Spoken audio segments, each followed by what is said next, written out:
So it's Christmas Day. There's the tree. Kobe's behind me. You right, Kobe? Kobe. And I've got loads of presents on the table that I've still got to wrap up because I haven't done it yet.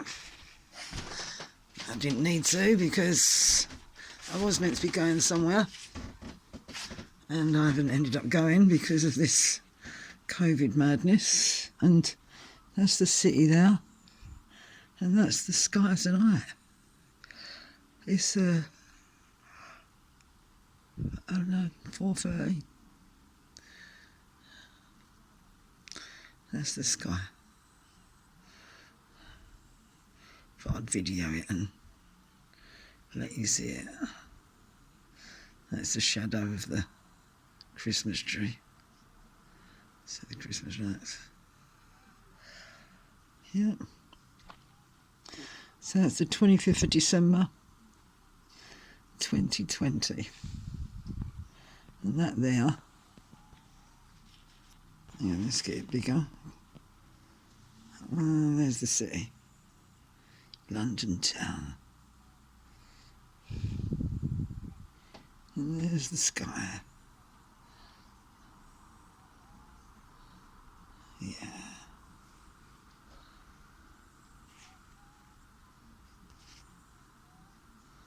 And there is my lovely tree. Looks pretty, doesn't it? I haven't put any ornaments on it. Just the lights. Looks nice, doesn't it? Well booked up there. Oh my gosh. What have I done today? Well, we got up, we did a bit of tidying up. I've got to wrap these presents up, big box of them, loads of them on the table. I did wrap some presents up. Gave Xmas, the dog walker, his presents, and a couple of the neighbours. And got to wrap Patrick's present up. Went down the shop, got a couple of bits because the shop's open, and bought the chaps down the shop a pint of beer each, well, a can of beer each, 2 cans each actually, and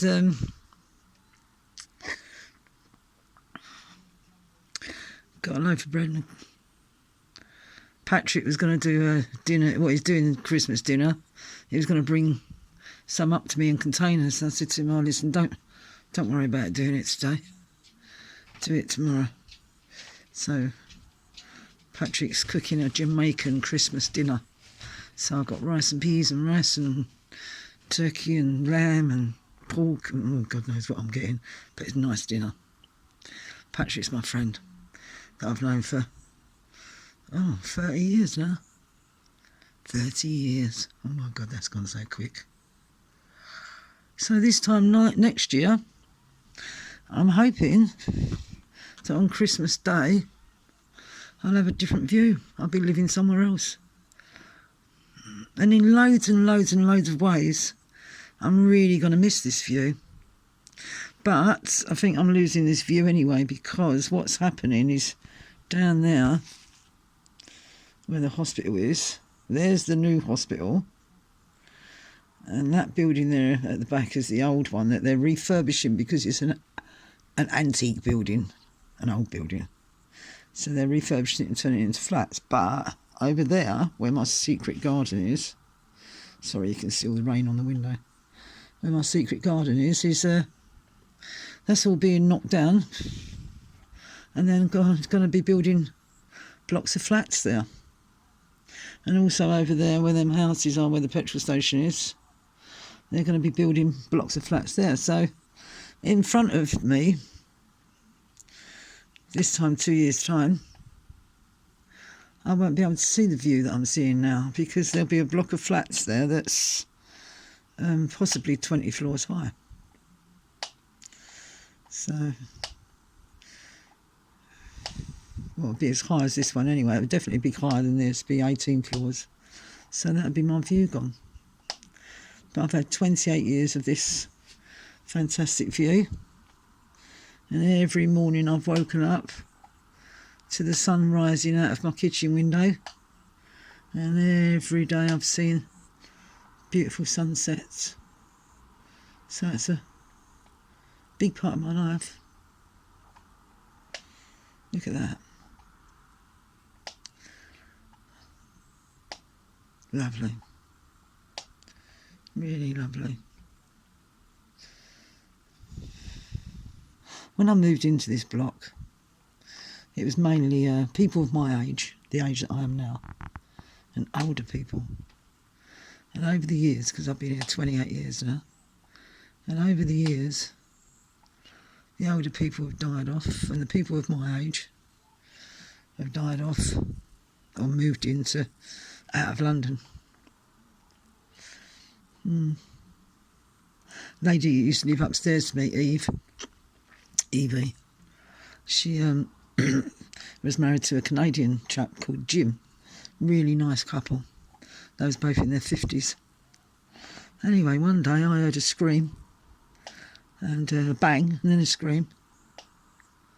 And it turns out that Evie had received a phone call to say that while Jim was at work, he'd had a heart attack and died.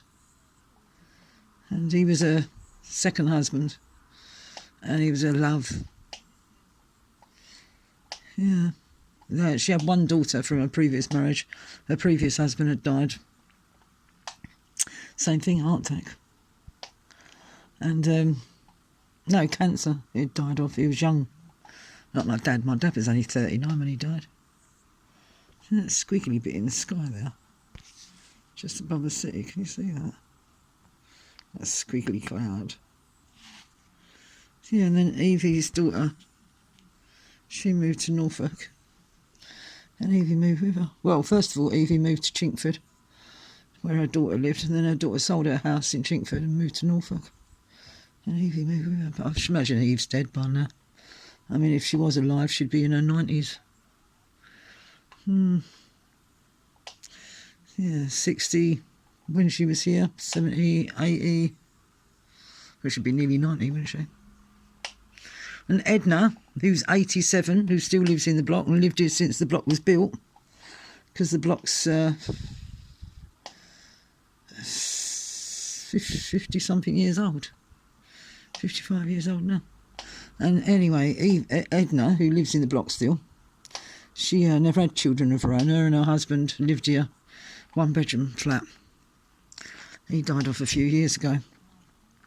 And Edna's 87. 87. You wouldn't think it to look at her. She's really sprightly. She gets about. She's compass mentis and everything. Anyway, she said to me the other day, I've had my jab. I said, oh yeah, what, your flu jab? No, my COVID. She said it, my COVID jab. I've had my injection. I said, oh yeah. I said, how are you feeling? So she said, yeah, I had it yesterday. I feel okay. I'm going out shopping. I said, okay. I bumped into her the other day and she said, I said, you're still alive then? So she's laughing. She said, yeah, I feel okay. She said to me that she thought she'd have the jab, and if everyone had the jab, then all of this COVID thing would go away and we could go back to normal. Yeah, it was her nieces that persuaded her to have the injection. Apparently because they don't want her to die. She's 87. They want her to live forever. She's lonely. She misses her husband. She couldn't have children of her own, so she always spent a lot of time with her nephews and nieces. And her brothers and sisters, well, the mothers and dads, mums and dads of the nephews and nieces, they've all died off. You know, Edna's never smoked or never been a drinker, always ate healthy food, and they've had children. And brother-in-laws and sisters smoked and drank, and Edna's the only one alive now, so all of the nephews and nieces. So she ended up with loads of kids anyway. She's such a nice lady. Really nice lady. When I first moved here, there used to be a Ethel, and she lived on my floor, and she was like Edna, out and about and everything in her 80s. And then downstairs, she was coming into the block one day, and one of these little shits that comes into the block and sits on the stairs, because this has been going on for years, this sitting on the stairs business. Most of the kids are all right, but you always get the one, don't you? Anyway, pushed past her and frightened her. And I don't know what he said to her, but it frightened her. And she didn't go out no more. And then when she did go out, she was getting out of the lift, and a boy that didn't live in the block had his bike in front of the lift and was pushing his bike in the lift. And she said something to him, like, let me get out of the lift first. And he pushed her, and she fell over. She fell over in the lift. So she fell backward, and the lift door closed, and she couldn't get up. And then when the lift door opened again, it was because someone had pushed the lift, so she was stuck there for 15, 20 minutes. Until someone else came along and opened the lift and saw her on the floor. And then after that, she didn't go out at all. And then a few months later, she died. Up until that time, she was out and about and down the market and out shopping. And in fact, she used to go shopping for the lady that lived in the other flat on my floor. And the other lady was much younger than Ethel, but couldn't get out and about because she had osteoporosis, like bone problems. In the flat upstairs, I've had a few different neighbours now. When Evie left, there was a Brazilian girl there that was having parties every night and hanging over the balcony, shouting at any bloke that was at the petrol station. Every night she had a party. And then after her, there was a Asian family that lived there for quite a few years. The man didn't speak much English at all. Mum and Dad didn't speak much English at all, and they had grown-up sons. But the dad used to dominate the mum. You'd hear him beating her up. And you'd hear the sons arguing with him, telling her to leave her alone, and he'd argue with the sons. Anyway, they eventually moved. And then got the young girl that lives up there now. Apparently she works as a prison warden. Oh, look, the shards. The lights are on shining. Can you see them? Sparkling away. That's the shard. I don't know if you can see the London Wheel. The London Wheel is through those trees. I can see it because I know where it is, but it's hard to point it out to you on the camera. I don't think I can get this any bigger. Just behind that tree. Oh, where's my finger?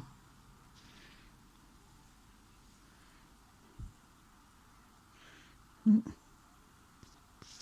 Where is my bloody finger? No, there's my finger. It's behind that tree. There. That one.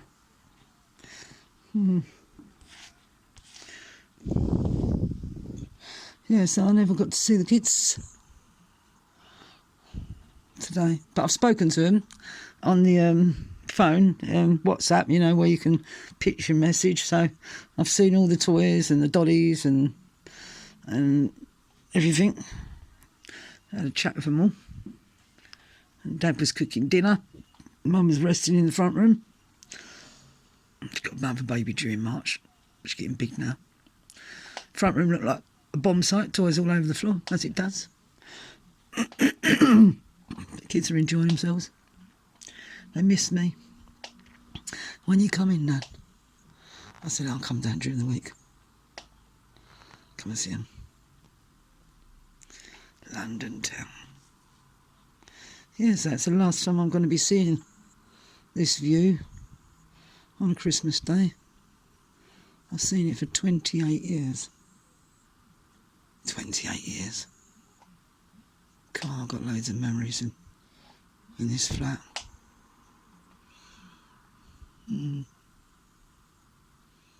Lots of memories. Still don't know where I'm moving to. I'm going to stay in this area first, and then I can look further afield. I'll look at. Let me just get out of this block of flats first before it goes up in flames. Oh yeah, we've got fire marshals in the block. Remember Grenfell Tower? You know, the tower block in England that went up in flames. Well, we had a fire inspection in the block last week, actually, and seems that the blocks had to have fire marshals. We've got 3 during the day and 3 at night, 24 hours a day, all over Christmas and New Year's.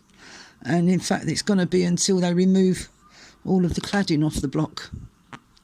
I'll tell you about that story another day, because I'll have to open my computer up and explain it all to you. But it's a bit of a long story. Can you see that tree in the window? Like it's shining in the window. Isn't that lovely? So anyway, best I wish you all a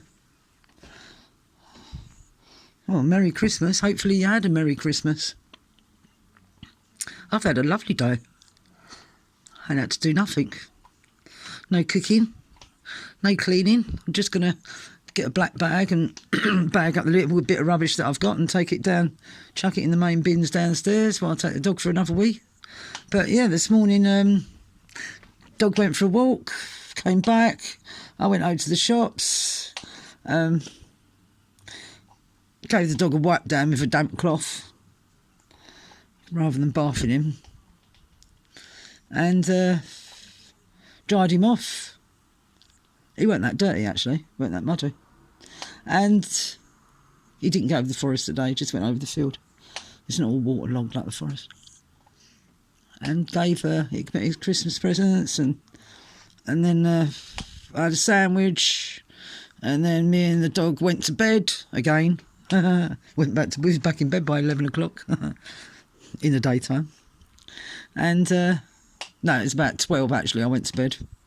And then we slept through until 2:30, till we woke up again.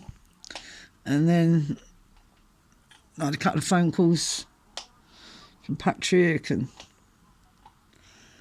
Danny. And then the kids, I was talking to them for ages.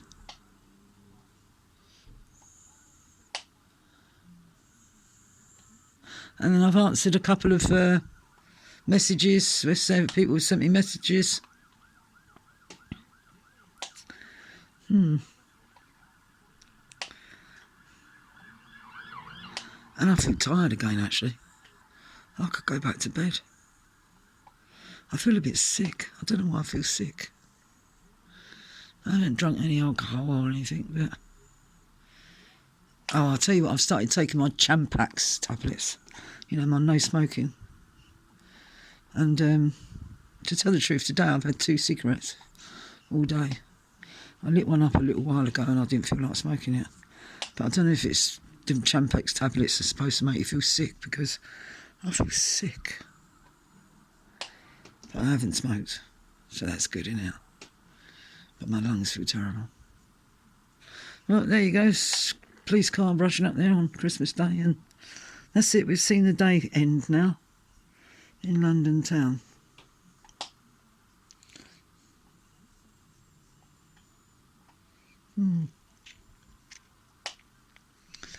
I've had quite a pleasant day.